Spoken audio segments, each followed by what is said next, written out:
Tobat dan istighfar bedanya apa ya?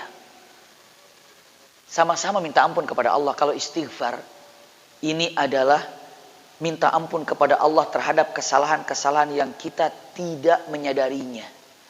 Yang tidak ingat, yang tidak tahu, itu perbanyak istighfar. Tapi begitu kita ingat satu dosa, satu kesalahan, taubat. Itu maknanya, simpelnya. Ibadah membuat Allah jatuh cinta kepada Anda. Taubat membuat Allah gembira oleh perilaku Anda. Taubat ini ada yang dikatakan taubat umum. Ada yang disebut dengan taubat khusus atau khasah, taubat khusus. Ada lagi taubat yang ketiga, khasatul khasah. Jadi taubat umum ini para ulama dengan mengatakan adalah punten taubatu minal ma'asi. Taubat terhadap perbuatan maksiat. Ya Allah, saya taubat. Kenapa saya pernah minum khamar? Taubat. Itu taubat umum. Ada yang kedua, tingkatan kedua. Taubatu min tarkis sunnah. Kadang-kadang demikian. Ada orang terbiasa melakukan perbuatan sunnah. Itu lebih naik lagi nih. Padahal Senin Kemis itu gak wajib.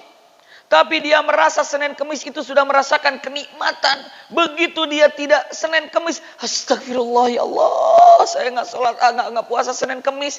Pernah gak bunda merasakan sesuatu kekurangan. Sampai beristighfar. Astagfirullah ya Allah. Saya tidak puasa Senin Kemis. Padahal dosa gak tidak puasa Senin Kemis?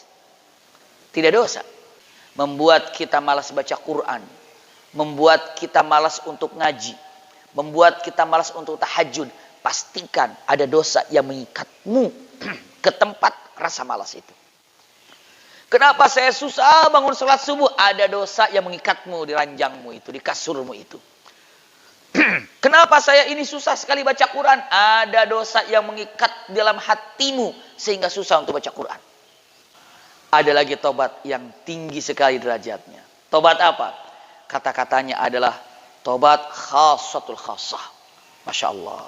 Tobatul khasatul khasah. Tahu nggak? Tobatul khasah. Taubat karena dia telah melakukan perbuatan yang mubah. Akibat dosa yang tidak ditobati. Parah. Pertama, tidak adanya kenikmatan dalam beribadah. Ini yang pertama. Yang kedua, nggak ada takut-takutnya sama Allah. Nggak ada takut-takutnya sama Allah.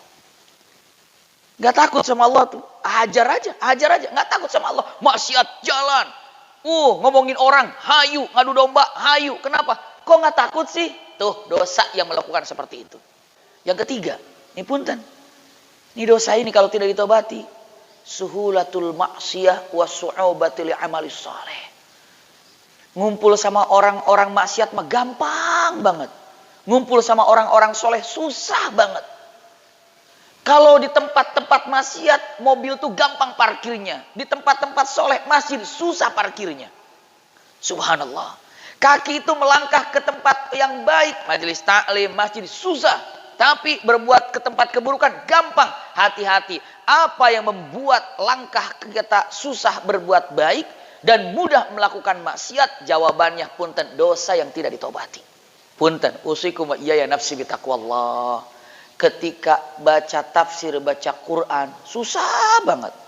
Tapi begitu baca yang ketawa-ketawa, baca lihat gosipnya, lihat apanya, YouTube-nya, itunya, gampang. Setengah jam gak kerasa.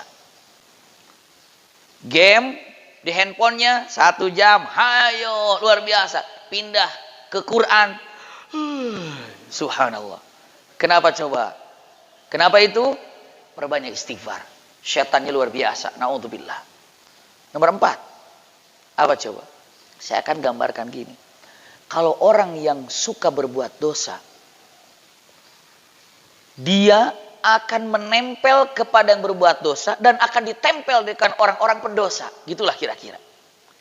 Jadi kalau ada fulan tidak taubat terhadap dosanya, dia akan mendatangi orang-orang atau tempat-tempat di mana dosa itu berkecimpung. Kalaupun dia tidak mendatangi tempat-tempat yang tidak baik, pastikan. Apa coba? Pastikan orang ini akan didatangi oleh orang-orang yang suka berbuat dosa. Itu dia. Makanya punten, kalau ada orang berbuat dosa, walaupun di karantina, hobi dosa, nggak taubat, walaupun di karantina, didatangi terus tuh sama orang-orang. Terusir dari laknat Allah Subhanahu wa taala dunia dan di akhirat.